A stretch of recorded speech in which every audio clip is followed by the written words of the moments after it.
My first save of FM24 is with the mighty Hammers of West Ham using the real world game mode. Me and Injust, as you can see on the right here, Ward-Prowse will join in August with Alvarez and Kudus, and Declan Rice is still at West Ham before his move to Arsenal. And the West Ham owner David Sullivan has asked us to get to the latter stages of the Europa League because of course we qualified through winning the Europa Conference League, record a Premier League top half finish, be competitive in the Cups. To do that, we've also been given another £24 million with a very favourable wage budget. Although I haven't got my heart set on it, I think a 4-3-3 kind of shape, however it looks when I actually eventually get to the games, will be the shape that I go to.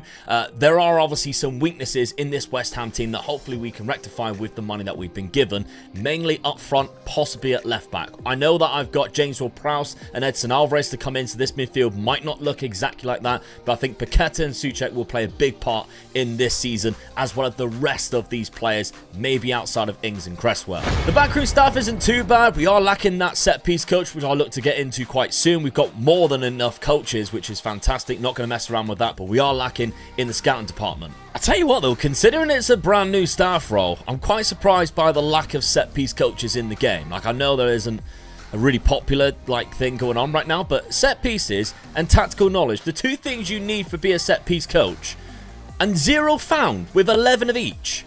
Is this a joke? Okay, so I scrapped the idea of bringing one in. We're just going to go with what Billy McKinley wants to do. Set pieces of 9. Tactical knowledge isn't too bad of 14. So we'll stick with what he suggests first. I want to go hybrid. The post, I want to go near post. I think back post I'm okay with. I'd like to counter-attack. I think we've got the likes of Jarrod Bowen who could be quite quick on the counter-attack. How we want it to be delivered, I'm still thinking near post might be our best option. I think we balance it when we go up there. But we are going to be deadly from set pieces because we've got JWP, James Ward-Prowse coming in. So I don't really care whether it's in-swinger, out-swinger. I kind of want him to just take everything. I'll go out-swinger just for the time being because I think that's kind of what worked quite well. I do actually want to add a routine as well for short kicks, like the short out-swing or short in-swing. It's worked so good for me so far on this on FM24, so I want to keep that going. My next job was squad management, and there are a few players still here who I would be willing to sell, including Pablo Fornals, who is already wanted. I'm going to keep Ben Rama around for now, but it could be a player I sacrifice to bring in a better option throughout the window. We definitely need a few new scouts though before I go hunting for any new players, so let's try and bring a few in quickly. And there are some good options too, like Brendan McFarlane, who is not only has great attributes, but is only asking for 1.7k for wages. The much better scouts though did cost a lot more, however, but it's good to bring in a mix of different nations. Let's talk about the aim of this West Ham save though. Despite becoming European champions last season, West Ham finished down in 14th in the Premier League. So piggybacking off of that last season, I want to give myself 5 years. I think within that time I could be challenging for the Premier League with West Ham. Maybe even pick up a Europa League on the way. So with all that outrageous and unrealistic targets being set, it's back to business, and I think I need to hire an intermediary to offload Fornals, as no offers have come in from the transfer room. So the intermediaries I think are very good. However, in the first season, not a lot of clubs have any money. It's only really the bigger clubs, and they don't exactly want to pay for Fornals. So I think we are going to struggle, and we've only got loan offers coming in right now. £3.2 million across 6 months. We have to pay 8% anyway, and then there's an optional future fee of £3.9 million. He is an important player, but they're only paying 20% of his wages. I don't really want to accept that. I don't think that's a good enough offer. I'd rather just keep him and then maybe, you know, extend his contract or just let him go on a free. I'd rather just do that than accept this offer. It's time for Declan to leave and the fans are outraged. So let's cheer them up a bit, I guess, because my scouts have found Karim Konate. Now, I'm a little bit aware of this guy anyway, but they're coming back as an excellent signing because although he's not amazing right now, that potential is class. 5 stars compared to our team, and that's how the star ratings work. It's always comparison to your side. Now, he does have some weaknesses, and if you look at his attributes, they're obviously quite easy to detect. Only 13 off the ball and 12 composure, but like he has a lot of pace and agility. And I know my Football Manager, that is absolutely amazing. Blistering pace is really good, and he's fairly strong on his left, which is his weaker foot, and very strong on his right. I think we've got to pull the trigger on this guy. So let's ask the agent for his availability.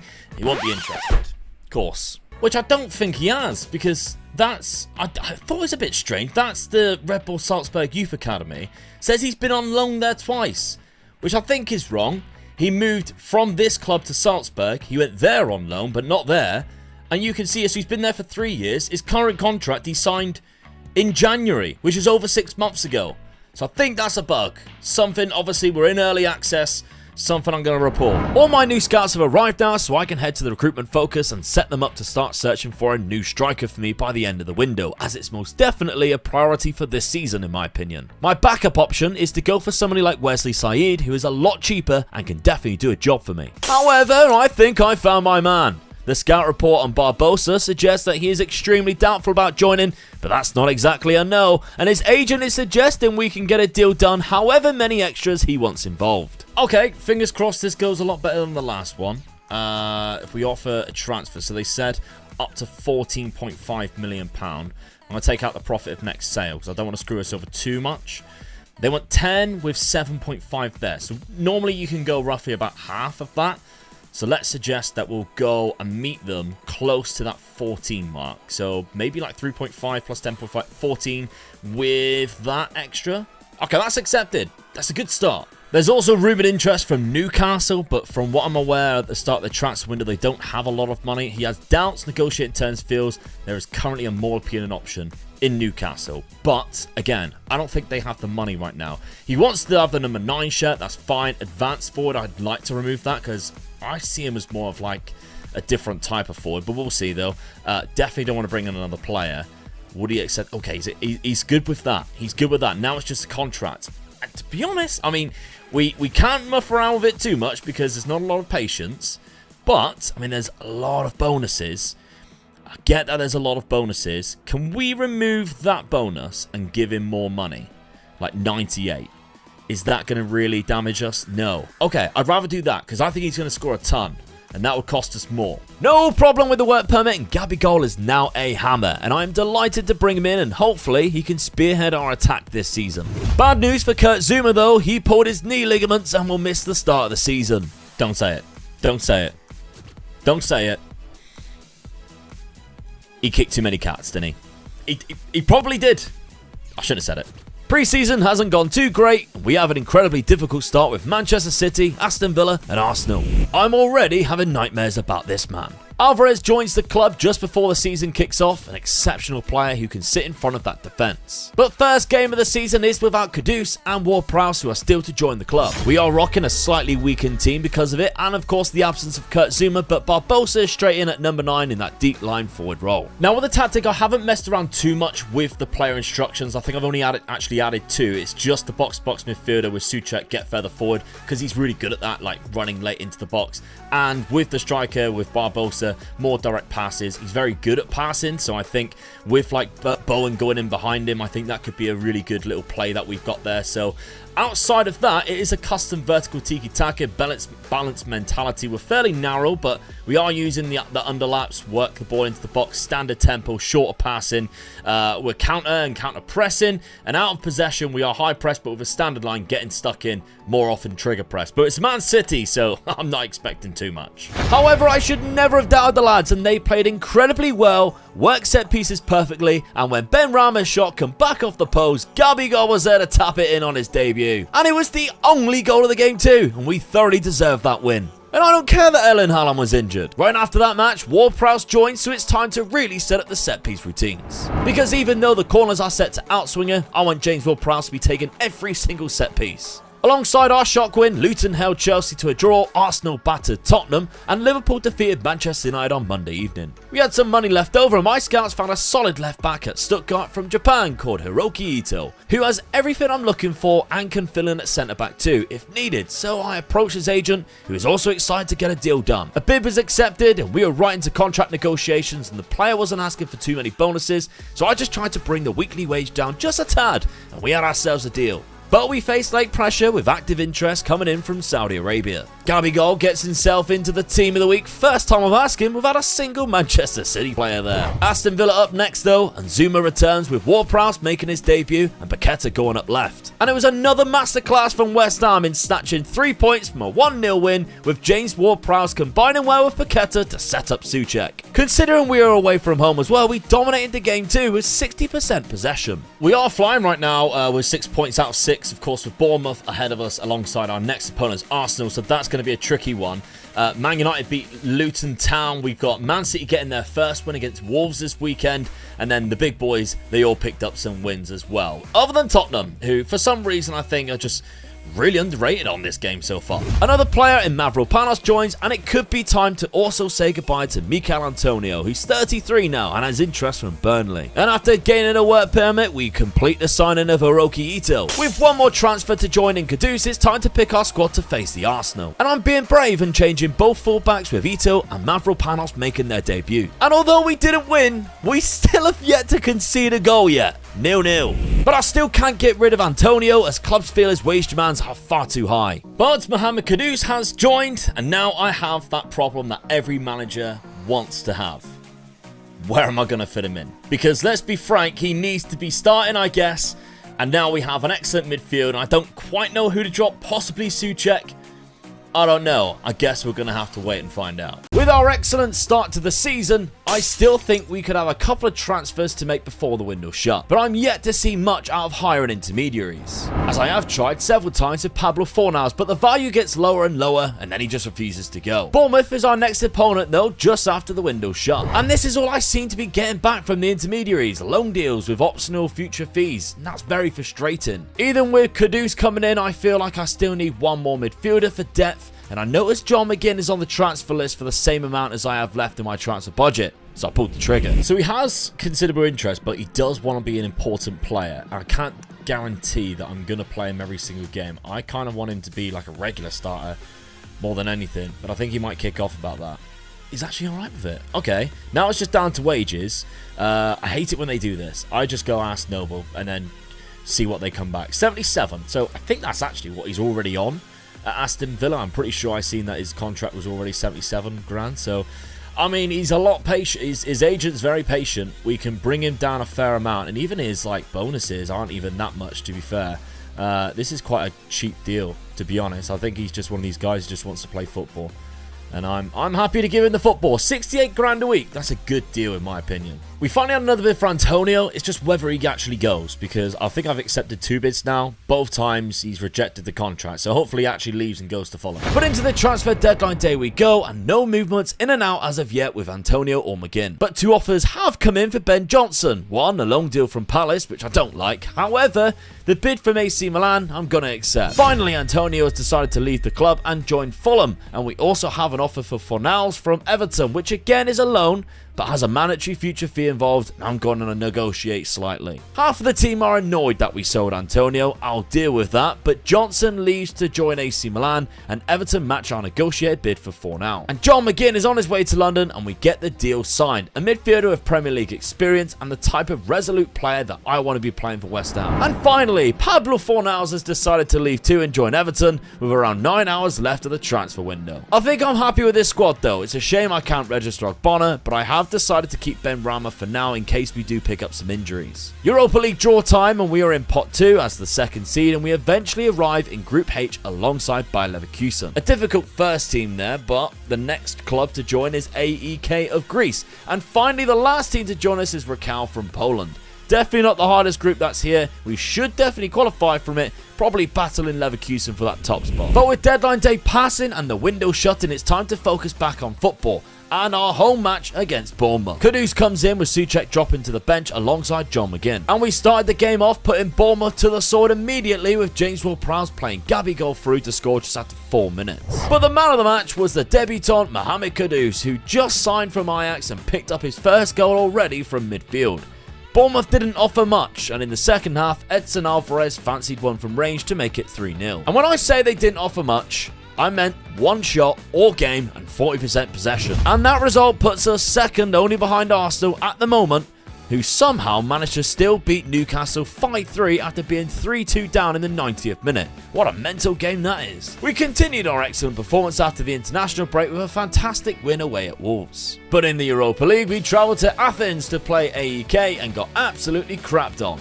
They completely destroyed us, and whether we were just having an off day or not, they were lethal, scoring 4 goals against our very good defence. Not what I expected at all. Back in the Premier League though, and Jared Bowen gave us the feel-good factor again when we hosted Brentford, as he scored the only 2 goals of the game. maybe the AEK match was just an off day. Or not, because Nottingham Forest has just knocked us out of the Carabao Cup. Still, we could go top if we win our game in hand. However, the next run of games did not go as planned. I mean, this is completely night and day from the team that we have seen at the start of the season. We started off with a 0-0 draw to Crystal Palace, and alright, Crystal Palace can be a very difficult club to go to, but we were not playing anywhere near like we were previously, only creating 6 shots on goal. We did, however, have a high possession, so maybe we're just at one of those teams. In Europe, we are completely flumping it. We then go and lose to Bayer Leverkusen, who came across, so we actually played them at home. 81st minute winner, unfortunately, from Jonas Hoffmann. And then when we played against the Polish team, again at home, 17 shots, 0 goals. Mohamed Kudus has also got injured as well. Hopefully that's not too damaging to the rest of our season. And we only managed to pick up 2 wins in the league. Now, we did also lose to Tottenham Hotspur. That was an away game. Kudus got a late equaliser, and then unfortunately Sarr scored in the 88th minute. I kind of expect us to have a troubling time at Tottenham. But then the Luton game, this was a 1-0 win. It wasn't a great win. It was a goal from a free kick. Thankfully, we've got James Ward-Prowse, and Aguerd had a nice little header at the back post there. And Everton, 2-0. I mean, maybe this is the sign of things changing around, because Barbosa and McGinn both got on the score sheet. We had a good amount of shots, a good amount of possession with 64%. But we need things to change for sure to go on if we want to compete and hopefully get some European spots at the end of the season. I don't know how, but we are still level on points and in the second place. However, Manchester City are also on 23 points too. But as you can imagine, we're bottom of the Europa League group. Kudus fractured his wrist and will be out for another 3 weeks too. With Lucas Paqueta being the main guy playing from the left-hand side at the minute, I'm going to change the role to be more of a playmaker out there who can sit narrower, hold up the ball for runners, and have a bit more freedom to roam more. November started with a 1-0 win over Burnley at home. It wasn't a good performance, but right back, Mavropanos found the goal. We also finally got a win in Europe when Rakal's market just went running away from Ben Rama, so must have just left the oven on or something. We were put in our place when we travelled to Anfield though, unfortunately. But we followed that with wins against Forest and AEK, thanks to a James Ward-Prowse free kick in the Europa League. I think the Christmas period will be a bit make or break for us though, because we've got 8 games in total and then some big ones in there as well. You look at the back half of it, Manchester United, Brighton and Newcastle. That's 3 really difficult games in a row. Luton Town, maybe we can pick up a nice 3 points there, but that Bayer Leverkusen game is going to be really important for our Europa League and for the rest of our campaign, because at the minute, we're not qualifying for the latter stage of the Europa League. We'll drop into the Europa Conference League, and we're guaranteed to do that. Of course, the competition that West Ham won last year. But if we can get a result against Leverkusen, we go through to the next round of the Europa League, and that's what we need to aim for. We started the month absolutely robbing Sheffield United at Bramall Lane with this Barbosa goal, which was our only shot of the whole game. It was a lot more even in the game against Chelsea, but they took the lead from the spot. However, in the second half, we pieced together a wonderful attack, setting Barbosa free to score an equaliser. And Jarrod Bowen kept momentum rolling with a 94th minute winner against Fulham just before the Leverkusen game. But it's going to be Conference League football for us on Thursday nights as Leverkusen scored the only goal of the 96th minute. Well, we scored it. It was an own goal. And again, I was worried when Manchester United beat us 2-0 with us having just 1 shot on target again. Thankfully, things picked up from there because we hosted Brighton next and Gabigol scored within 4 minutes. It was a nice goal as well. We didn't really give them too much in the match statistics. Only 4 shots in them, but we had a lot of shots ourselves and again had a lot of the possession. We then had Newcastle travel to us and we defeated them 2-0 as well. So 2 good teams there, I think. We could have really struggled with, especially off the back of that loss to Manchester United, but we held on. We got 2 goals against Newcastle, beating them 2-0, and most importantly, the 2 clean sheets, which was really nice, and again with Luton as well. Another 2-0 win going into the new year. That gives us a lot of momentum. I don't know what's going on, but the board have given me another £40 million available to spend this January, which we may have to use because James Ward-Prowse is out for the rest of the season after doing his cruciate ligament. An option that I found right away on the transfer market is Joe Willock. He's only £36 million. We've got enough for him. And yes, he's not the exact same type of player as James Ward-Prowse, but we do have other players who can kind of take set pieces and be a bit more of a ball player. Joe Willock is more of a ball carrier. And I got a feeling that I might have to maybe sell Lucas Paqueta in the future. Joe Willock could be a fantastic prospect to kind of fill that role and be a good squad player for the next couple of years. Fantastic acceleration, agility, everything like that. The work rate and all of these types of mentals I love, and he's a good ball progressor. So I'm going to have a look around to see if I can find anyone better, but Joe Willock is definitely on my list. Palacios at Leverkusen is another player I thought about who actually helps in different roles, maybe when we are also missing Alvarez. My concern is that we are struggling to register players because we only have 6 homegrown talent. So I'll do a bit of scouting first, but we've got to face Palace on New Year's Day. And with more than just James Ward-Prowse out because the amount of games in the African Cup of Nations, we still managed to play well, holding 60% of the ball in the possession and came out 2-0 winners at London Stadium. At the cost of 2 more injuries though to Areola and Ings. Before we make any signings of our own, an interesting bid came in for Kehrer for a loan with a £16 million mandatory fee, and I'm happy to accept that despite him not paying his wage during the loan spell. We were given a tough third-round tie against Arsenal in the FA Cup, and hilariously, Kehrer scored a winning goal from a well-worked free-kick routine. I noticed a bid going for Willock from PSG for a loan, and it forced me to make a decision, and I put a bid in for the English midfielder myself. The fact he would still count as a homegrown talent was a big factor really, and someone who I think can utilise more than just one option on the pitch in the future, even when Ward-Prowse returns. Kehrer though decided to reject the move, however, to West Brom, and Joe Willock then turned us down for a move to sit on the bench for PSG. Looking at homegrown talents then who counts for training in England, so I can I'll actually register them. There's a couple that I like. Abirieze would have been the first option, but he's just signed a new contract, really annoyingly, so I can't actually offer him anything. He's just refusing to even talk because he's just signed that contract. So I think I'm going to have to go with Angel Gomez. He's very similar to Joe Willock, just probably not as good. Plays in the French league, 23 years of age. I think we might have to go with him. Let's hope he hasn't just signed a new contract. No, it's going to cost us a lot of money. Really is. I don't know whether I want to do this, you know. I might go for a cheaper option. Alright, let's try a bit of an outside choice then in William Clem. We'll ask his availability. He's going to cost us a lot less, and he's going to gain a work permit. And I think because he's under 19, we're not going to have to register him because he's under that 21-year-old bracket. So let's make a bid for him, I guess. We'll go for him instead of the other options that we have. We're going to save a little bit of money and actually have like a player for the future. So a good choice, I think. Clem got himself a work permit accepted and signed for West Ham, but that still left us with a lovely bit of transfer budget. And with the squad depth not looking very strong right now, I decided to try and bring in a young winger from Nice called Buonanni. A great backup option for Bowen, as well as someone who we can train to play from the left-hand side as well. Back to football though, and from Arsenal in the 3rd round to Liverpool in the 4th round for our FA Cup journey, but a replay is needed as we finished our 2nd game in a row 0-0 against a Merseyside club. He was given a start against Tottenham because of Bowen's injury, but it was Gabigol who was the difference maker here. Deadline day and Kehrer finally leaves, meaning we have £32 million of the transfer budget, which I'm going to save for the summer. February domestically was absolutely dire. We started off losing 1-0 to Newcastle from a penalty, straight into the FA Cup replay again. 1-0 against Liverpool away from home. Luis Diaz with the only goal of the game. Then we played Aston Villa. It was a 1-1 draw against, well, we had 10 men, but they scored in the 90th minute, which is the most annoying thing ever because we could have really done with that momentum. We had the European games coming up next, which we won both legs. Against Union from Belgium, we won 3-1 in the first leg there, 4-3 in the second leg, but already qualifying for that Europa Conference League, the next leg, round of 16. But it's a 2-0 loss against Manchester City and then a 1-1 draw. It's a very bad month for us overall because outside of the 2 European games, no wins whatsoever in any competition, but yet we're still in 3rd. We're some way off top now, we're nowhere near top, but we're still in 3rd, and I think we can be proud of that.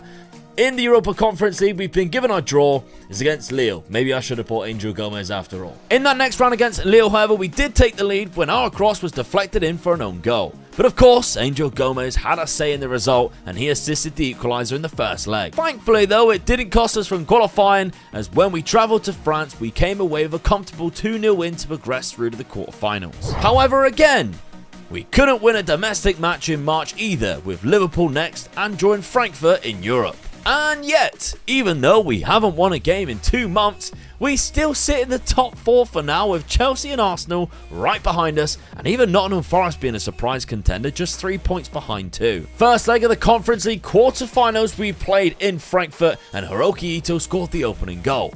It was important that we then kept a clean sheet, And we went even one better when Danny Ings ended his goal drought to give us a 2-goal advantage. He also scored the only goal of the second leg, sending us through to the semi-final. However, our winless run in the league continued with losses to Liverpool, Nottingham Forest, and a draw to Sheffield United, where they scored with the last kick of the game. We finally picked up 3 points when we travelled to the Vitality Stadium and came away with a 2-0 scoreline win, and Danny Ings scoring once again, a man on form. Unlike Gabigol, who is struggling for goals and only has 9 in 31 appearances, which is why he's been dropped lately. We face a familiar club in the semi-final in Aston Villa, and if we do go through, we could end up with the same final as last year if Fiorentina beat Fenerbahce. But we would have to pull off something miraculous to get there, because Aston Villa came at us from the off and banged in 2 goals at the London Stadium without a response. Arsenal at home fell in between this time. We really needed a win to put ourselves back into the Europa League, and it took just 1 goal and possibly a horrendous goalkeeping error, but Souček got us the 3 points we needed. Unfortunately though, no miracles could be created at Villa Park. So we crashed out of the semi-final of the Europa Conference League. Annoyingly, we would have actually played Fiorentina in the final, so I'm a bit gutted about that, because that would have been quite funny to actually have done. But we've got 2 games left in the Premier League.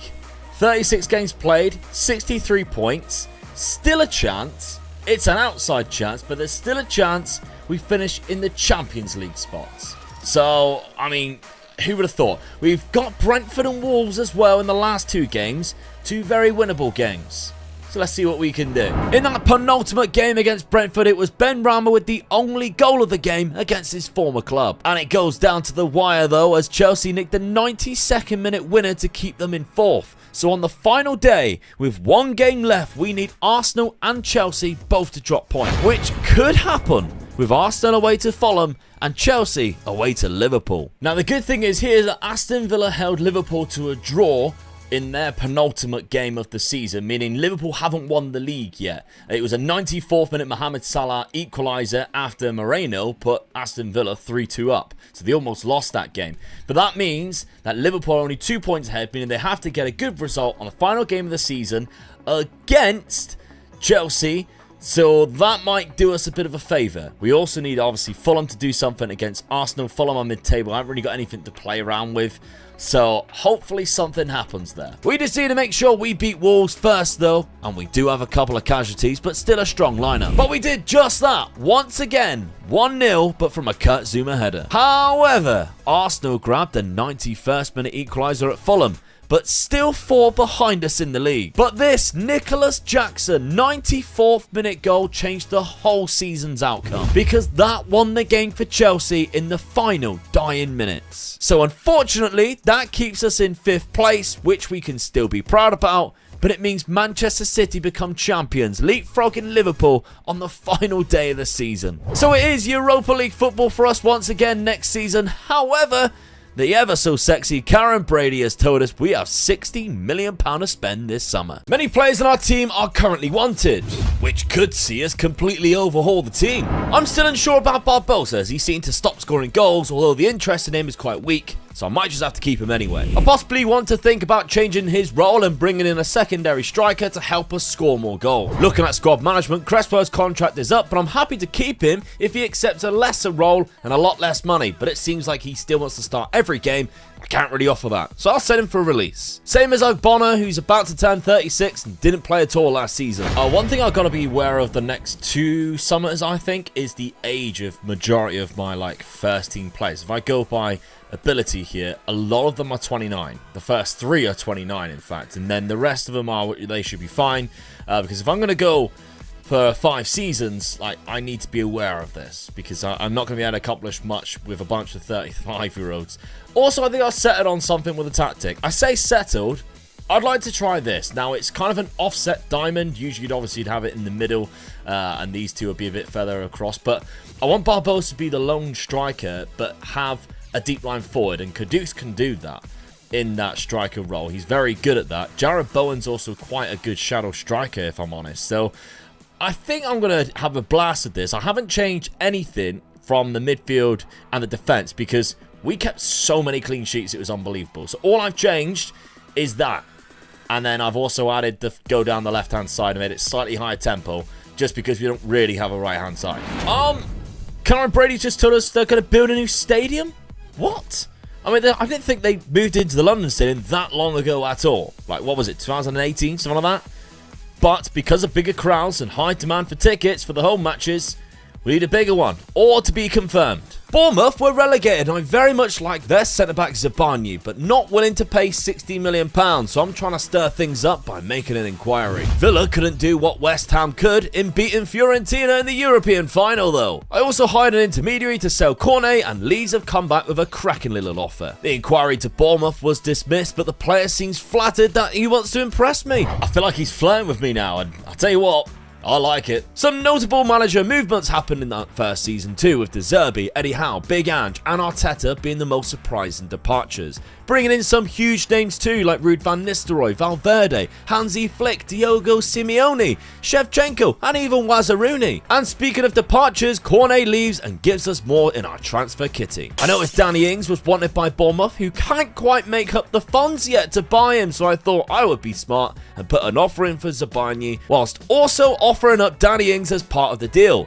But they are being really annoying, persisting and wanting way too much money. Instead, I offered Ings out, who said he wanted to leave on a free next year anyway, and I accepted a couple of £4.8 million bids. Leaving us a striker short, and I know exactly who I wanted to bring in. The 19-year-old Spanish beast, Omar from Atletico Madrid. He is interested too, and works as an amazing, powerful, target forward-like striker, and not too costly either, eventually getting a £13.5 million bid accepted. Contract was easy, he was happy with being a squad player, and I even set up a target for a good average rating to become a first-team player the following season. I really like this signing. An offer from Saudi Arabia came in for Flynn Downs, which I accepted, of $11 million. In my recruitment focus, Kefren Turam's name kept popping up, and I feel like I just have to make the move before the inevitable happens, and a bigger club also bids and he rejects me anyway. Either way, he's an outrageous player, so it's worth a shot. So I might try and offer more than what he wants as a persuasion method, although I'd ideally want to raise that minimum fee release clause to over $100 million, but actually his wage request isn't that bad. Samu got his work permit and signs, and Flynn Downs is off. I must say I'm excited to get Omarodian firing. I think he could be an animal. One striker in, and Ings is out. Miraculously though, Kefren Turam had no other offers and accepted our bid, and we can now confirm him as a West Ham player next season,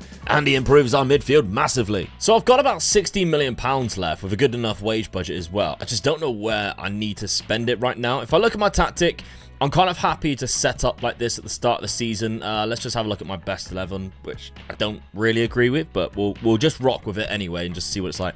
I think I either need a better centre-back or a better left-back. Maybe goalkeeper. I think I'm all set. Midfield, I am strong. I think that could be the positions here. Emerson isn't too bad. Obviously, I bought Ito for that left-back role as well, but he can play centre-back quite well.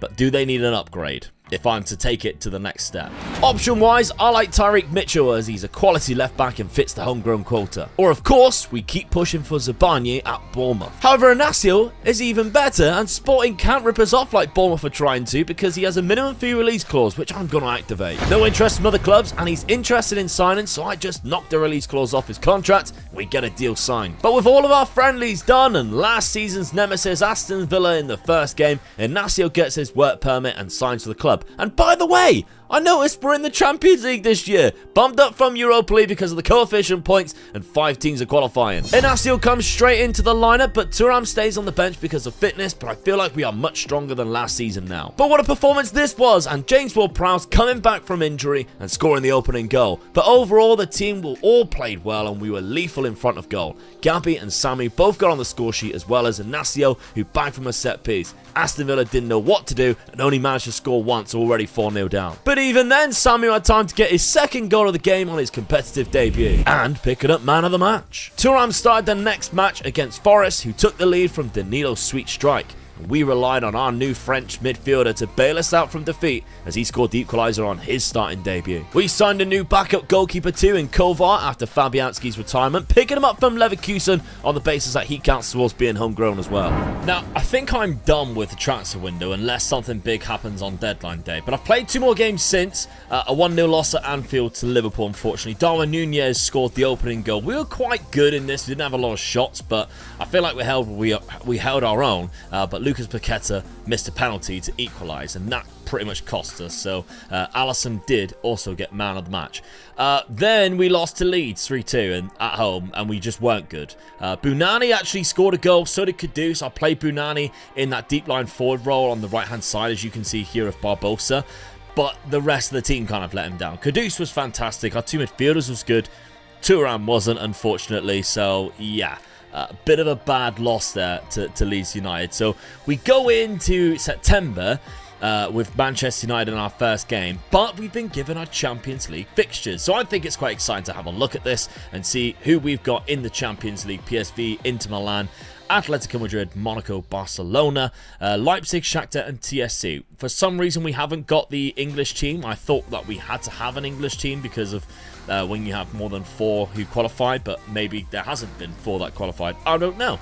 But there we go. That's what we've got looking like going into the new month. Currently sat in 9th place, though, and Erling Haaland already has 12 goals in 3 games. Deadline day closed, but this time no transfers at all for us, and yet I still think we did a great job of improving the squad we had to work with last season, with some quality players joining this summer. Our first game against the league leaders, Manchester United, ended with a 2-1 loss thanks to an 88th minute winner from Mason Mount. First game of the Champions League, and we host PSV, who took an early lead when Lozano found a gap for our goal somehow. We started to pressure the Dutch side, and eventually Samu was the man to draw us level. However, it wasn't to be our day, and that same man Lozano smashed in a winner, and once again we lose 2-1. It was honestly quite a frightening month, as a draw to Newcastle was followed with our first win finally in the EFL Cup. But thankfully we got 3 points at Selhurst Park. And then that's when it all went downhill. Big time. I don't know what to tell you, but October we didn't even win a game. In fact, we were very, very poor. We lost to Leicester, Atletico Madrid, and Leicester again in the EFL Cup, meaning we're out of that. We did pick up a couple of good draws, though. I say good. Burnley and Fulham in the league, that's not exactly great, is it? But Inter Milan 0-0 in the Champions League, away from home, that's good. Anyway, I've changed tactic because I don't like that at all. I think we've been very poor. We've been struggling straight from the off at the start of the season, only winning 3 games all year. It was definitely time to change. I haven't changed the system. I've just changed a lot of the instructions and a couple of the player roles, just because I think it wasn't quite working in the route that we were going down before. So I'm going to try and go down this route as well. And I've gone a little bit more positive with a higher tempo.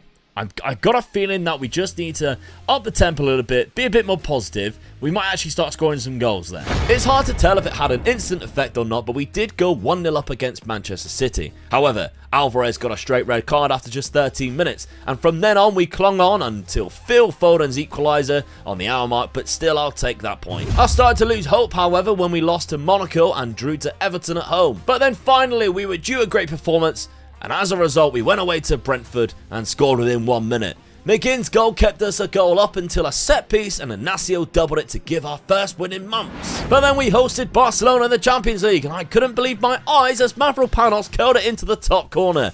Gabigol then put us 2-0 up with an early second half goal, and then John McGinn scored a third, and all Barcelona could get was one measly shot on goal that they did score from late on. We carried that into the Wolves game, and suddenly we 3 on the bounce and Arsenal up next. We only went as low as 14th somehow in the league, but now we climb all the way back to the top half. Against Arsenal we started sharp and looked to continue our good run of form with an excellent Gabigol.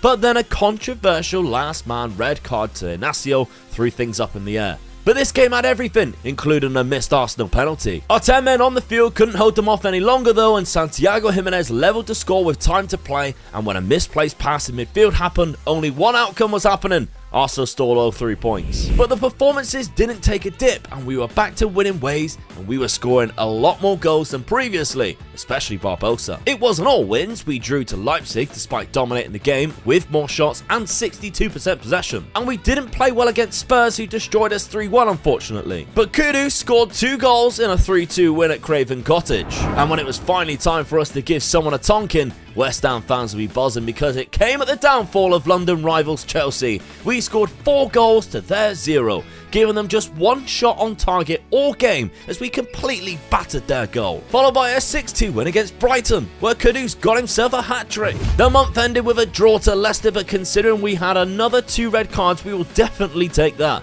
and our season has been revitalised, and we jumped into the top half of the table and now are just a point outside of the European spots. Some bad news in January though. Kurt Zuma had 6 months left in his contract and refused to renew his contract and sign with Atletico Madrid. But on the pitch, we continue to win against Palace, Watford in the FA Cup, and Brighton away. However, an injury to Barbosa. So I went with Samu in the striker role, with Buonanni on the right and Kudus in the number 10 role, and that worked very well. With Kudus and Samu working really well together, as Samu scores the first of 3 goals against Burnley, and setting up the second for Lucas Paqueta as he recorded 8 key passes in this game alone. A reminder that he is just 20 years old and it's his first season in the country. However, a trip to Shakhtar in the snow could only end in a 3-3 draw. And in our last game of the group stage of the Champions League, we lose to Serbian side TSC, whose stadium only holds 4,000 people, and now we don't qualify for the knockout playoff because of it. And honestly, that result has just come out of nowhere and completely deflated this month from what is actually a fantastic month, because you look at the rest of the results. After a jam-packed December, we have done exceptionally well, especially domestically. We've won every single game in the league, the 3 games that we have played, and we've won both of our FA Cup games as well. And I don't know where that's come from.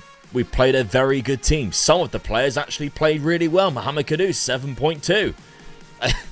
We haven't qualified. I don't believe it. However, in the Premier League though, things are looking up. We've moved up into 6th place. We're 5 points behind Manchester United, albeit they've got a game in hand. But maybe it has rocked us a bit, because February sees us lose 2 out of the first 3 games. Thankfully against Spurs we found our feet again, and with Barbosa back in the side we looked at ourselves and scored more goals. He even picked up man of the match 2 in a 4-2 win at the London Stadium, with 3 goals coming in stoppage time. Another win with a dominant performance against Southampton, and the gap to Manchester United has closed, albeit with them having a game in hand still. But as you might have just seen, our run next is a tough one, starting with Arsenal and then City in the FA Cup. But we dispatched Arsenal 2-0 in the league with 2 goals from corners. In the FA Cup, we were at a setback when Jack Grealish scored a fantastic goal down the left-hand side quite early on. But although we were on the ropes early, when we found our feet in the game, we pulled it back level from Kefren Turam. And an early goal was exactly what we needed in the second half, and that's what Mohamed Kudus gave us. With Manchester City having 2/3 of the possession, you'd think the tide would shift back with them, but Paqueta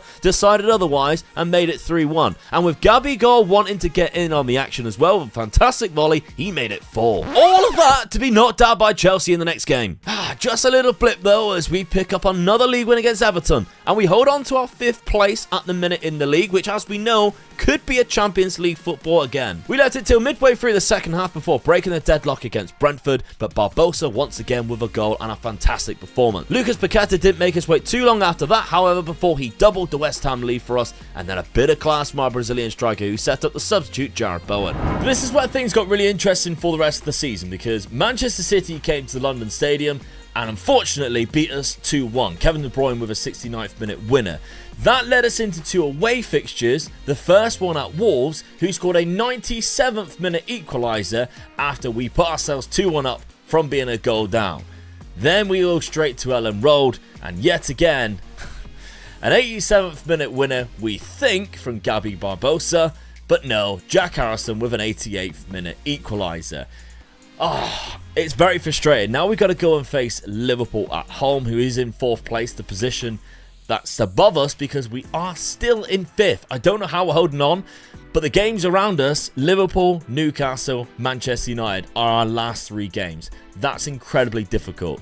All 3 teams are right near us, to be fair, than Newcastle a little bit further, but they're only 4 points behind us going into this final few fixtures. The 3 fixtures left, we could be overtaken and go down to 9th from 5th. With just 3 games left. It's ridiculous. Mohamed Kudus, by the way, has been the player of the season in any team.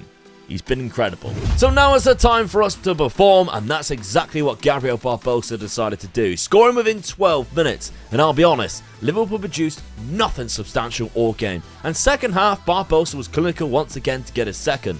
But just to make sure and put a cherry on the top, Alvarez made it 3-0. Manchester United beat Chelsea in the early kickoff though and stay on the same points as us as we go into our last 2 games. But fast forward to that penultimate Newcastle game, 2-1 up, no time left, and Newcastle's goalkeeper whips in a perfect cross for Tonali to equalise. Like, what?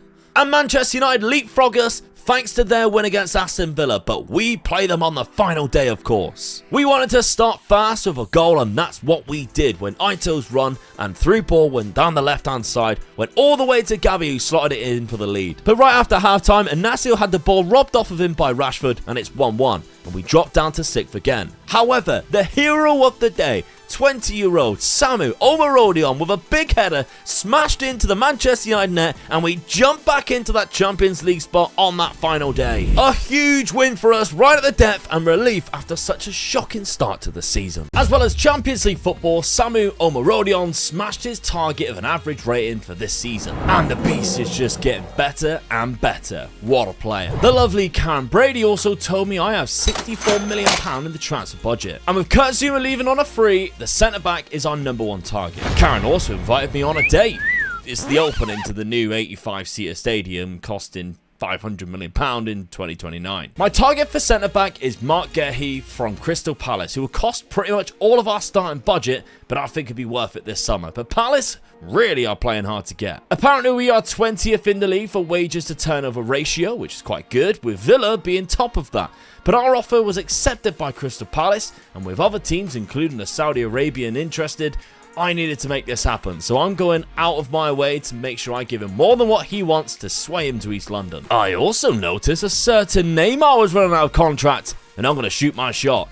Somehow, we can actually afford what he wants. This could be huge. He is only 33 and could still be good if we use him in the right role. And I don't believe it, he has agreed to come. We have just signed Neymar, the legendary winger, and on the same day, Mark Gehi. This is insane. Is this bigger than the double signing of Tevez and Mascherano? Well, Champions League, by the way, was won by Borussia Dortmund this year, which was also a bit of a shock. They haven't exactly signed anybody special. I guess they just had a really good run, and they still have Edin Terzic in charge. I sweet talked Karen over a lovely Nando's to give us some more coaches, and she of course said yes. She definitely fancies me. And who can blame her when I'm giving her Champions League football? And persuaded Neymar to join West Ham. On the outs, we say goodbye to Ben Rama, who has joined Norwich for £5.5 million after not playing last season for us. Kudus wants a new contract, and as our best player last season, nobody deserves it more. So let's nail him down right away before clubs come in to buy him and he wants to leave.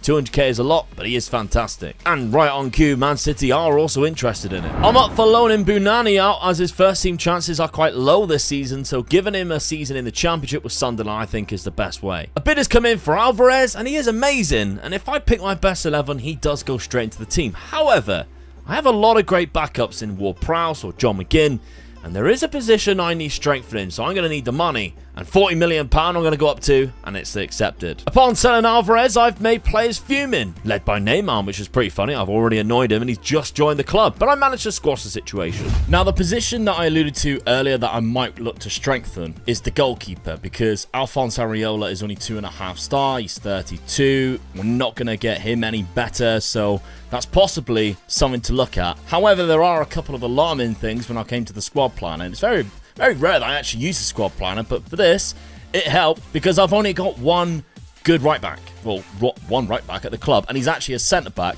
because I'm using that inverted fullback role. Now, he's really good in that role, don't get me wrong. He's played well in the last couple of seasons, so I might have to look at both. And it's also alarming that I only have a 2.5 star left back in Emerson and Ito, who, again, not amazing.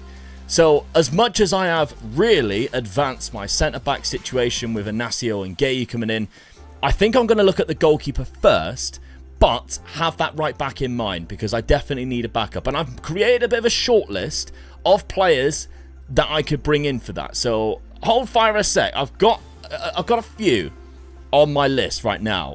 One of them I think is going to be a little bit too expensive, although, I mean, it's lower than what I thought it would be. Is Restas. I've seen him be extortionate prices. He's decent on this. He's only 20.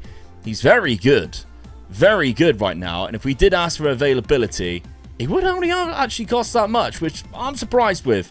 There's a couple of really good ones, though. This one I'm probably not going to go for because his handling is quite low and his eccentricity is really high. But in FM25, I really want a ball-playing goalkeeper. He would be amazing for it. 17 passing. He also doesn't have that good of reflexes either. So Kacper Bias, who's actually really cheap, might be a really good backup option. I don't know. However, the couple that I am kind of going with is either Nicholas Hedel, the Austrian, 24 years of age. A lot of really good attributes in there that I like, outside of mental attributes possibly. There's a couple of composure and concentration decisions I'm not too pleased with. Dennis Seaman, who is a little bit more as an average player overall. And I'm confused with which one I want the most. He's very expensive, and that's basically all my budget. But he probably has better potential. Whereas Hedel, he only has a 3.5 star potential, but right now I think he's the better goalkeeper. And if I go for him, I can also get a right back in too, which would give me quite a lot of money. So I think I go for this. £15 million and he get a work permit. I think he's going to be my number one goalkeeper. So I stuck in an offer for the young Austrian. Looking at right backs, there was only one option that I could really afford with any type of quality, and he was on the transfer list. Start of the season is here though, and we have Leeds, Brentford and Everton to kick things off. First game of the season then, we're going to go try something new with a defensive winger, and Ward-Prowse putting in there because it's crossing ability. Neymar in the attacking midfielder role, and let's see how this pans out. Well, what a start it was, kicking things off from the spot, but then it was a set-piece central as Mark Gahey turns into a strong defender we signed him for into a goal-scoring monster somehow, banging in a second on the volley and a third before half-time whistle. And there was still time for Emerson to make it 4-0 before half-time, and then also on his debut, the one and only Neymar managed to bang a fifth, once again just before half-time. Might as well as ended the game there though, it stayed 5-0 all the way to full-time. Second game though, we lost from an Ivan Toney 94th minute winner at Brentford. But against Everton, we were celebrating our own winner from our new number 99, Samu. Good to see Bunani getting Young Player of the Month for the Championship though. And our Champions League fixtures are in, and we are playing the likes of Ajax, Arsenal and Barcelona. Before then, we could only get a draw against Wolves, and a very boring one too. First game of the Champions League is at home to AZ Alkmaar, and Neymar pops us in front from the spot, and it's a game we dominated too. Samu puts us 2-0 up. And it just keeps getting better and better. Jarrod Bowen makes it 3 in the second half, and just a minute later, it's Mohamed Kudus's turn to make it 4. Straight to Old Trafford, and Rashford scores just after 3 minutes against us. But Jarrod Bowen was incredible, and his run and pass found Neymar to equalise just before half-time. But right after half-time, another corner, and we concede again. Jarrod Bowen starts off another attack though, and Thuram found Kudus, who slaps in for 2-2. And just 2 minutes later, it was the same goal scorer Mohamed Kudus who bangs in the bloody winner. The rest of September included 2 more wins away to Aston Villa and at home to Crystal Palace before losing to Arsenal in the Champions League at the start of October. And as of right at this moment, West Ham are top of the Premier League on goal difference, but there's 4 teams all on 13 points. The rest of the month though went quite well, if you take out the Champions League games anyway. Starting off, we beat Bournemouth away from home 4-2. It was quite comfortable. Neymar again, 2 goals. This has been an unbelievable signing so far. However, we did drop points against Leicester.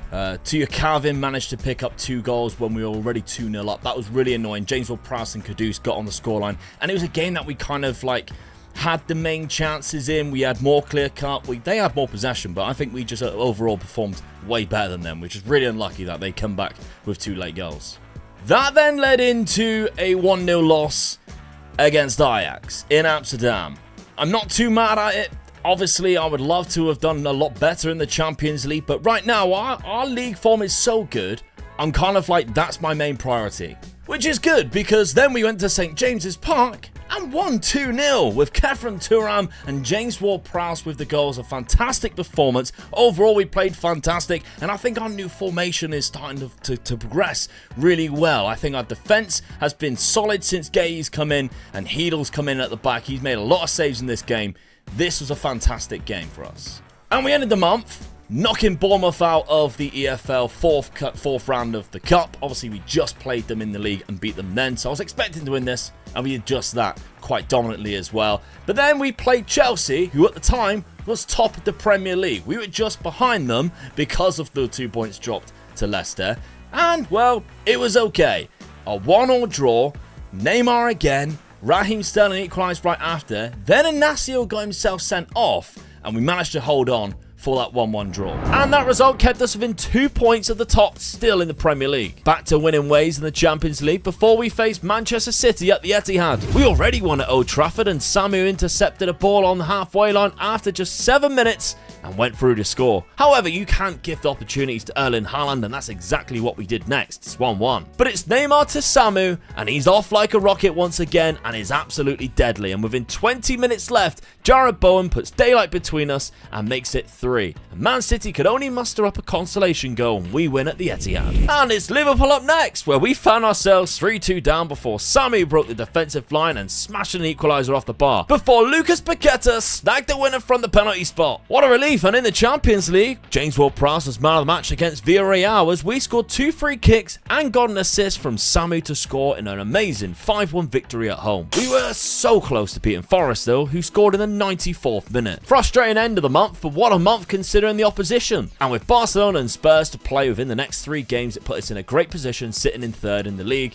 and just outside the automatic qualification spots. Samu has 10 goals in 20 games this season, and Neymar and Ward-Prowse have all been outstanding for us, as well as Jarrod Bowen. In December, it was goalless against Blackburn, and Barbosa came on to get the winner. And although Samu gave us the lead, Tottenham beat us 3-1. Confidence was still high against Barcelona though, as Samu smashed in an unbelievable opener. However, we can never underestimate Barca, and they soon equalised from a very lucky own goal. We caused so much trouble down the right-hand side though, and there was Kefren Turam to find a winner past Ter Stegen. Wins just kept coming as we beat Arsenal 1-0 with a Samu-Neymar combination goal. And the Tottenham game was the only points dropped all December, as we were excellent beating Norwich, Fulham and Villa in the league while knocking Newcastle out of the League Cup. And yet somehow we are still 7 points behind Chelsea while opening a gap to 3rd and 4th place. And we are looking pretty comfortable in the Champions League phase as well. Also, I know me and Karen are on really good terms, but she's given me £80 million to spend. So, I mean, definitely that's going to help throughout the season, because I think we really need a left back. So that's what I'm going to look at getting. My 2 favourites that I'm looking at is Truffert at Rennes and Caio Henrique at Monaco, who is a lot more expensive, but maybe affordable because Arsenal are eyeing up Ito. In the meantime, we continue to win games, beating Leicester at the King Power 1-0. In the FA Cup, we knocked Stoke out 6-0 with a Neymar hat-trick. I hired an intermediary to sell Ito, and Arsenal came in for £36 million, but I managed to bump them up to 39. Next, we beat Spurs 4-0 in the semi-final League Cup first leg. We should be through. And for the 3rd time this season, we also beat Bournemouth yet again 4-3. A lot of players are going out of contract, including Gabby Vega, and I tried to sign the Spaniard for a big wage, mind. This huge win against Spurs, by the way, the semi-final first leg, you think, perfect, now you're going to go into like your first cup final? That must be exciting. No, we lost the second leg 5-0. It's not like I even played a bad team. I played majority of our first team players. I'll play Mariola. We had league leaders Chelsea next as well at Stamford Bridge. And Hiroki Ito leaves the club and agrees to sign for Arsenal just days before. And we were already struggling with fitness with players on international duty. But just a Reece James free kick was the difference between 2 teams, dropping us 10 points behind them. Left back wise, I've decided to go for Hincapi of Leverkusen, who has a minimum fee release clause of £74 million that I can activate. January is crazy, and we recorded 3 losses in a row, which is mental, but we are still through to the FA Cup 5th round. But Hincapi is now a West Ham player at least. But in our last Champions League game, we defeated Rennes 5-0 with goals coming from all over the pitch, even without an out-and-out striker on the field. Amazingly, that huge win helped us qualify in the top 8, meaning we skipped the playoff round. Good job too, because our injury list at the minute is insane. We faced Aston Villa at Villa Park, and John McGinn scored against his old club, but we could only hold out for a draw after Villa were given a penalty. February proved to be a very tricky month, with 2 back-to-back losses against Brentford and Leeds. Still in the FA Cup though, after we defeated Brentford. And it's always nice to beat Arsenal on any occasion, but a great effort in the league as we welcome back most of our players from injury. Still second, just by 3 points now, and Salzburg in the Champions League and Fulham in the quarter-final of the FA Cup.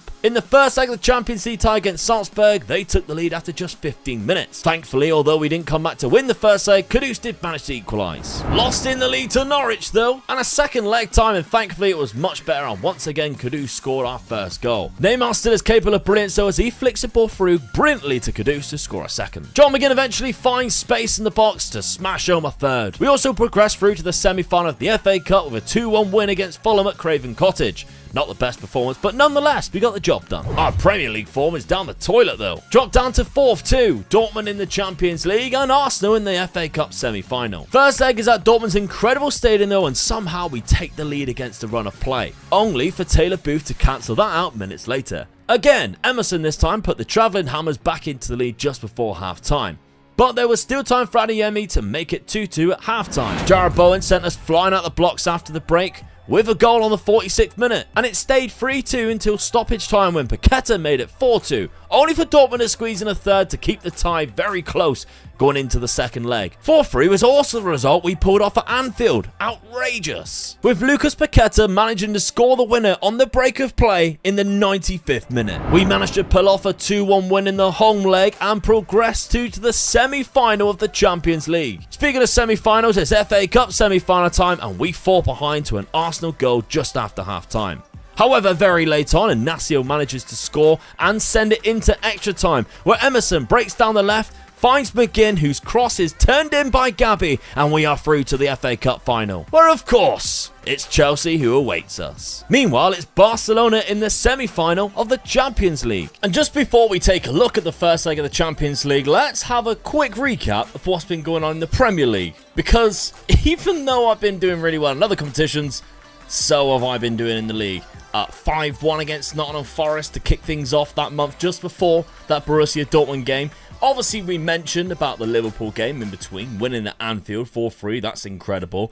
But Manchester City after the Arsenal game, we got so many difficult games here in April, and yet we come away with a point there. I know it was at home, and we were 1-0 up through Samu's goal, but unfortunately, it is Manchester City. Then we defeated Blackburn away from home, 3-1, quite comfortably too. They only scored in the 94th minute. That means we go back into second place. Now we are 3 points away from Liverpool, who are in third place. And Chelsea have already won the league with 4 points, with 4 games left. But I think we got a lot of things that are a bit more on our mind outside of the Premier League. Meaning the FA Cup final against Chelsea and that Champions League semi-final coming up now against Barcelona. But with more injuries causing first team absences, we are always going to struggle in this semi-final, and we fell behind to Lamine Yamal's magic before managing to tie things up through Jarrod Bowen. However, Yamal is insane and he smashed in this beautiful free kick. Reminder that he is just 18 years old and looks this good. He was also a menace in the second leg, setting up Ferran Torres, and unfortunately we crash out of the semi-final with us only managing 1 goal through Samu at the Nou Camp, losing 3-2 on aggregate. On to the FA Cup final against the champions Chelsea then. Again, we have fitness problems because of how many injuries, but I'm going to risk starting some tired legs anyway. And let's just say it paid off, because Hincapi to Neymar, first time to Samu, and we take the lead. And with Chelsea on the ropes, we continue to push, and a ball from the right goes all the way through to Sammy to get his brace. And West Ham United are FA Cup winners, and I'm taking Karen Brady out to party tonight. After our triumphant win though, we still need to play Manchester United on the final day of the league, which if we win, keeps us in second place this season. Despite resting some players like top scorer Sammy, we played amazing, and Paqueta scored a fantastic opener. And the final goal of the game was scored from a West Ham corner. And that 2-0 win confirms our second place spot in the league. Looking towards the summer though, we have £51 million to spend right now. A lot of players wanted though, including Neymar, by Saudi clubs again. Could we possibly sell him after just 1 season as a free transfer?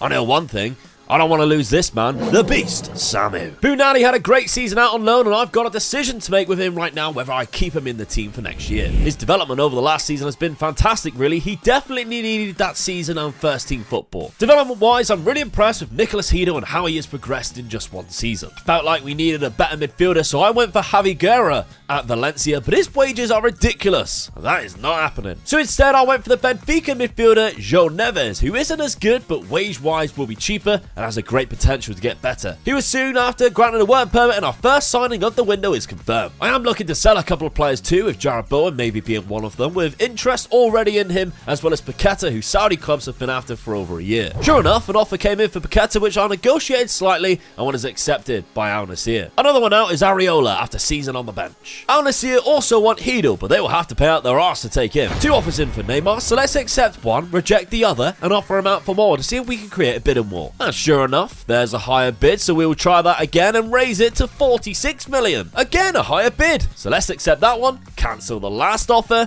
and offer him out for some more. There was a £50 million one, but I left the 46 just in case, which is the one that Neymar decided to take. Still, that's not bad though, £46 million in profit after a 13 goal and 5 assist season. And with the money we have now, let's try and buy one of the best defenders in the world, shall we? Just like that, smashing our record transfer on a world-class centre-back. Castello Lucaba is phenomenal, and his mental attributes speak for themselves. First game of the season is the Community Shield against Chelsea, of course, so let's try some of our new stars in the lineup, minus Vega, who got injured. And welcome back on loan Bunani, who absolutely smashed in the opener with a purling shot.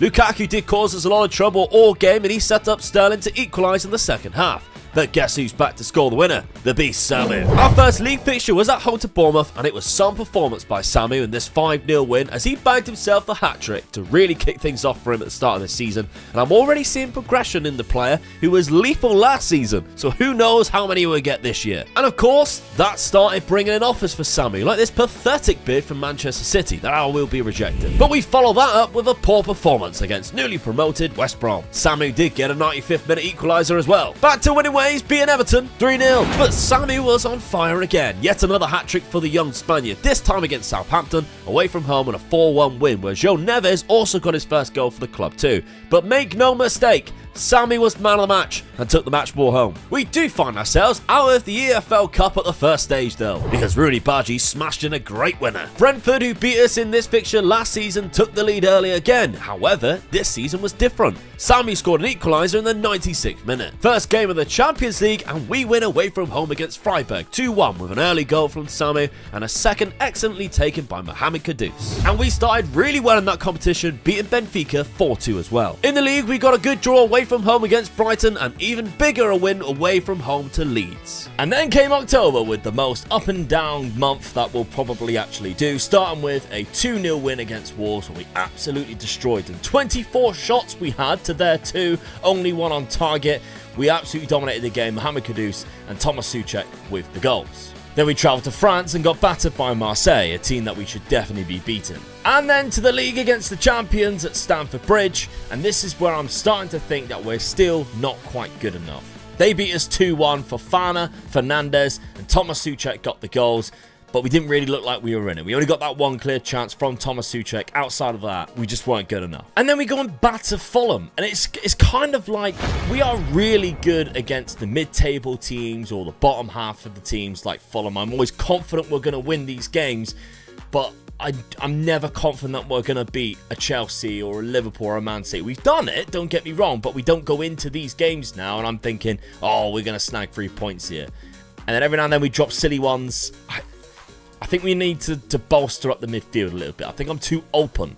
As much as we're doing really well when we are the most dominant team, the games that we're losing, we're getting overrun in midfield big time. So I'm going to switch to the 3 across centre mid, keeping the rest of the roles the same and just tweaking some instructions for now and see how this plays out. It was probably a bad time to try a new tactic just before playing Chelsea in the Champions League. However, we did beat Manchester United in the next game 1-0. And then we defeated Arsenal with a 2-1 victory, so maybe this tactic is much better for us going off of these last results. Just maybe not the Champions League, because that is a tonkin. In December, we seemed to get used to the new system, and who benefited the most? It was Samu. We seem to be more compact in the midfield, now winning the ball further up the pitch, getting the ball to him quicker and using his pace and strength to bully defenders. And we played Liverpool twice during this month, beating them at Anfield 3-2, before pumping them 3-1 2 games later at home, both in the league, with Samu Omarodion scoring a fantastic goal to open the scoreline, an unbelievable finish with his left, which shockingly is actually his weak foot too. We took losses to Spurs and Villa this month while getting a draw at home to City, but this was a solid month for us overall. And unlike last season, there's no runaway leaders at the top. We are just a point behind Spurs, although Newcastle could go top with their game in hand. Champions League looks like we're heading into the playoffs with it though. Samu's start to the season has continued to be insane with 25 goals in just 28 games. Karen seems a little off of me though. She shunned me with a 0 budget this January. And speaking of January, the players that have contract this summer are insane. I've had my eye on Archie Gray for a while, but I can't approach him because of the rule of him being at the same domestic club. Doesn't mean I can't stir the pot a bit though. I can approach Florian converts though. Although he will be asking for big money, which he is, and for high bonuses, I'm going to try and bring that down slightly, and if he doesn't cost me a penny on transfer fees, I don't mind paying a little bit extra for bonuses and wages. Obviously though, we aren't the only club that's interested. But he turned down an offer for Bayern Munich and agrees to join the mighty West Ham. Liverpool are the next jokers, coming in to try and buy Samu for £84 million up front. No chance, lads. Jog on. Took 2 attempts, but we beat Blackpool in the FA Cup in the replay. Samu continues throughout January to score some cracking goals. Honestly, what a player this man is. 2 goals against Leeds and a 3-0 win. We then were held to a 0-0 against Chelsea, where finally we dominated the game against the current champions. A quiet January window for transfers meant we could focus more on the matches, and in the Champions League, despite having 10 men, we were getting the job done beating Bodo Glimt, as well as PSV Eindhoven 2-1. We still finish in the playoffs typically, and we were drawn against Arsenal in that playoff round. And yet, with 2 more league wins against Norwich and West Brom, we can still only reach 3rd place right now and trailing leader Spurs by 4 points. February began with a big away win where once again we dominate the match, giving Bournemouth just 1 shot on target, holding 64% possession and spanking 3 goals past them with ease. Followed by a 4-1 away win to Fulham, and Sammy was on fire once again, getting another hat-trick, scoring the first 2 goals within 6 minutes, and it only took him to the 32nd minute before he's taken the match ball home. 2 more league wins before the playoff match against Arsenal, followed by Tottenham in the league. Before we face the league leaders, it's Arsenal in the Champions League in the first leg of the playoff round, and it did not go to plan as we take a 2-0 loss at the Emirates. The second leg started off exactly how we planned though, with Jarrett Bowen putting us 1-0 up and just 1 goal behind Arsenal. However, what wasn't in the plan was while we were pushing for the second, Arsenal broke down our left-hand side, and Nkape, already on a yellow card, brought the man down and got himself a second yellow, putting us down to just 10 men, which put the pressure on us, and Arsenal equalised on the night and eliminated us from the Champions League. Oh well, I guess it's on to Hansi Flick's Spurs then. However, it wasn't a great start when Spurs split us open and Bentancur scored on the 15th minute, but we fought back immediately, and within 2 minutes, Souček was in to score the equaliser. A while later, just before half-time, we were almost in again, and then Souček picked up the loose ball and confirmed the comeback. It's 2-1. And against the league leaders, we controlled the game so well, and in the second half, Samu scored a 3rd, and we deservedly take all 3 points. And Tottenham scored their only shot on target. And although we've played a game more, we are now top of the Premier League. But we've got some difficult games to come, especially in April. With the ups, the downs come as Brighton knock us out of the FA Cup in the 5th round. So we took our frustration out on Crystal Palace in the league at Selhurst Park 2, beating them 2-0 with goals from Souček in the second half, very late on, Jarrett Bowen. But after a 0-0 draw against Newcastle in a game that we should have won, we dropped to 2nd place, 3 points behind Spurs once again. And we rock into the toughest 3-game run that we could have asked for right now. Starting with a 1-0 away win at the Etihad from a James Ward-Prowse cross met by Samu. Into the game against Manchester United at home, and once again, that man Samu was the star, scoring 2 goals in a 2-0 win. To the Emirates, where you wouldn't believe it, Samu scored again. Unfortunately though, Arsenal had our number and we lost 2-1. Back to winning ways straight after, with Samu scoring 1 of the 2 goals against Southampton. Spurs just kept winning though and opened up a 6-point gap now with just 3 games left. Against Everton, we performed like there was still every chance of us winning this league title, and the driving force is that star man Samu, terrorising the Everton defenders, being absolutely clinical and putting away yet another hat-trick this season. But at the same time as our game, Spurs put themselves 4-2 up in the 89th minute, only for Newcastle to score 3 goals and win the game, preventing Spurs from potentially winning the league there and then. So you're telling me there's a chance? A slim chance, but a chance. Plus, Samu was destroying this golden boot race. We faced Brighton at the same time as Spurs host Crystal Palace, and we did our job and won the game 3-1. And Palace gave us tingles as they took the lead after 5 minutes at the Tottenham Hotspur Stadium. However, Spurs came back and they won 5-2. So it goes down to the final day. We are away to Brentford with Spurs travelling to Southampton. Unfortunately, down in Southampton, an early mistake let Spurs in and Kulusevski gave Tottenham the lead. However, with the score still 0-0 at Brentford, Southampton pushed and found a goal out of a mistake for themselves. And in the meantime, we took the lead at Brentford, so just another couple of goal swings and we could be champions. But Spurs were on a mission and have been fantastic all season, Maddison included, and he was the man to put Spurs back in front.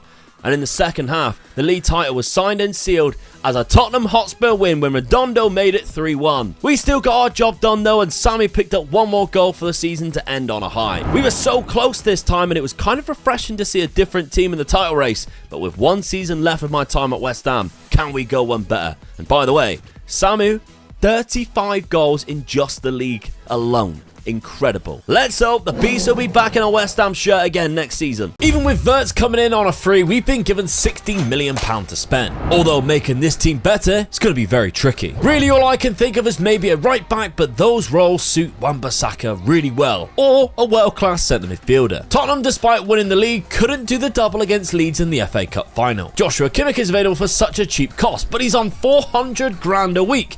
So I doubt we can really afford what he wants, but I'll bid anyway. And as expected, when we spoke to Kimmich's agent, he wants that really high wage, which we could afford slightly less, but I can't bring myself round to pay that. I could live with 300 grand, but he's having none of it. However, we can now approach Archie Gray at Leeds, seeing his contract is up in less than a month, and he would definitely improve our first team. He's asking for outrageous add-ons, but if we're going to be paying no transfer fee whatsoever, I don't mind as much. And eventually we agree on a wage and increase after league appearances. Although you just know Barcelona are waiting to pounce. But they were not quick enough, and we pulled off 2 unreal free transfers this season. We also say goodbye to John McGinn, who didn't want to renew his contract with us. And we negotiated a bid to come in for James Ward-Prowse for over £30 million, which for a player who next season will probably be more on the bench is a great fee. Also negotiating with several clubs and eventually getting £16 million for Aguerd, which again is rather good for the amount of game time he's going to get. Although Ward-Prowse declined and is fuming that we accepted the bid, and I'm happy just to keep him around, so let's just keep him happy. Although he better be content with not being the favourite to start no more, as Florian Wirtz and Gray go right into the starting 11. So I think I need to target a player for that right back role, even if it is rotational with Aaron Wan-Bissaka, so I'm going to set up a top priority scouting mission and put my best guys on the case. I had a bid with a lot of installments, adding up to £82 million accepted by Monaco for possibly the best right back that I could possibly afford, who would also want to join right now in Van der Sun. We can bring him in for a good wage that doesn't break the bank too much. And make no mistake about it, he is a phenomenal talent, especially going forward with the ball. Just as Van der Sun accepts and awaits a work permit, we also say goodbye to Jared Bowen. I accepted a £30 million for the 30-year-old who slowly drifted out of the side as of late and wanted more first-team football, but what a servant he has been. And Van der Sun joins us, and our squad is basically complete. First game of the season against Chelsea, and we are missing Heedle in goal and Kudus because of injury and suspension. But what a start of the game, as Samu has played through within 5 minutes to open the scoring. However, almost from kickoff, Chelsea played through us, caught us snapping, and Nkunku levelled it up immediately. Thankfully, we went round from this, and that man Sammy was on form to win the game, scoring his second of the match. No easy game next either, with Manchester City next, and Liverpool with 2 games after that. But if you had offered me a draw at the Etihad before the game, I'd have taken it. PSG came in wasting our time trying to buy Hincapié for a minimal price, so I just laughed it off. He's way too good for us, and only 25 years old. More important things are happening, such as this home fixture against Luton Town that we need to win. The game was already over by half-time. We were 5-0 up. But it was great to see Archie Gray picking up his first 2 goals in a West Ham shirt, as well as Bunani scoring a beautiful goal right on half-time, and I gave him a start. Our fixtures in the Champions League are out, and we start off by hosting Feyenoord. In the Liverpool game, new boy Van der Sun got himself a straight red card at Anfield. Not good. But the second half, the 10 men of West Ham won the game through, you guessed it by now, it's Samu. We are picking up some annoying injuries though. I noticed earlier that Diogo Costa signed for PSG on a free transfer, right? So I've seen that he was leaving Al Ittihad, and he was going for free, so I thought, oh, good for him. Didn't really feel like we needed to sign him. I was quite happy with Heedle. And then I've just seen that he's listed like for the last month. So that was like almost immediately, because the club don't currently have a role for him to play. Then I looked at the PSG squad. Now, it says cannot be registered for the next match. I don't know whether that's like a league match or what, but look how disgusting this team is, by the way. Jude Bellingham, Kimmich went there.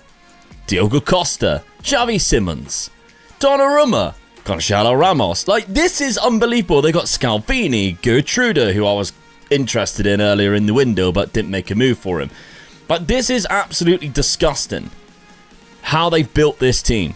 Joe Willock, after he turned us down a few seasons ago, they still got Ousmane Dembele. They've got Bukayo Saka, who's amazing. Are they playing him? They are. Well, they didn't play him that much there. He was bought in January. This is ridiculous. Still got Mbappe. What a team. Oh, by the way, as well, I think they've got like 7 right backs, because that's the reason why I was interested in Gertrude. 1, 2, Carmona's another one, Kimmich is another one. Frimpong's another one. That's at least 4. And Sasha Bowie, 5. They got 5 right backs that I would have happily taken any of them, but they were all quite high priced, to be fair. In the meantime, we drew Chelsea in the EFL Cup and we beat them 4-2 thanks to the Thuram hat-trick. Transfer window's now closed and we've definitely strengthened the squad. It's time to look forward to the rest of the September, starting with Norwich, followed by Feyenoord. And in that Norwich match, we were in control and didn't even allow them a shot on target, scoring 2 goals of our own and even missing a penalty in the first half. It was a similar story in the Champions League, although we would have to wait until nearly the half-time break for the deadlock by a lucky goal. But once we did, we came out firing again in the second half and dominated the game with Samu's goal. Feyenoord got 1 shot on target all game and they actually scored from it too, but we comfortably put the third past them and again a fourth, and as we win our first game in this competition this season. But then we go to Craven Cottage where we struggled all game, going behind 3 times, only to rescue a draw. And that was only thanks to a 95th minute goal from Joe Neves as well, who also scored in the first minute of the next game against AC Milan at the San Siro, which again was a 3-3 draw. And with another win coming against Brentford, we find ourselves just 2 points behind leaders Manchester City, only thanks to that draw at Fulham. After the international break is off to Selhurst Park for a tricky tie, and Kefren Turan bangs in the opener. But check out this worldie of a goal from our centre-back, Lukeba. Not quite known for his long shots, but we'll definitely take it. Champions League away game to Atletico Madrid is never going to be full of goals, but we've only needed 1 to win this one. And Samu also scored in the next game against Nottingham Forest 2 in a 2-0 win. However, our run of winning games came to an end when we lost to Tottenham, which again kept us 2 points behind Manchester City. In the Champions League, we continued to win though, and it started against Sociedad with this James Ward-Prowse screamer. We scored 2 more goals, and that came through Florian Wirtz, with the first being fantastically worked team goal, and the second just an outrageous run by the young German, where Sociedad just seemed to part like the Red Sea. And with 3 more wins, 2 in the league against Sunderland and Leeds without conceding, and a 3-1 win in the Champions League, we took another loss to Newcastle away, allowing them to score 4 goals. But it's like we are glued to that second place right now, within touching distance as Manchester City every single time we look at this league table. But we also lost to Arsenal at home 1-0 thanks to this Erdegaard volley. We played them at home 2 games later in the Champions League and couldn't beat them then either. The rest of December went quite well. Everton, who are actually having quite a good season so far, 3-1 against them at home. Pablo Fornals, obviously our former player, scored against us in the 90th minute. Other side of that Arsenal 0-0 draw, we defeated Aston Villa 1-0, and it was Samu Omorodion with the 87th minute who bagged us that winner. Brentford, we got to the EFL Cup quarter-final. We beat Reading earlier on in the season to get to this quarter-final. We defeated them 2-1. We now play in the semi-final against Crystal Palace, which will happen in January, and we also have Arsenal again in the FA Cup third round. Now that feels a bit harsh, to be fair. They'll keep facing them in every single cup competition, and currently they're top of the league, but we'll get to that in a second. Wolves and Southampton, 2 not very good performances back to back, but we still managed to pick up the wins, both at home as well. Clean sheets, I guess, is the main positive out of that, because we're not conceding too many goals. Like the Everton game and the Brentford game, the only 2 games we actually conceded a goal in.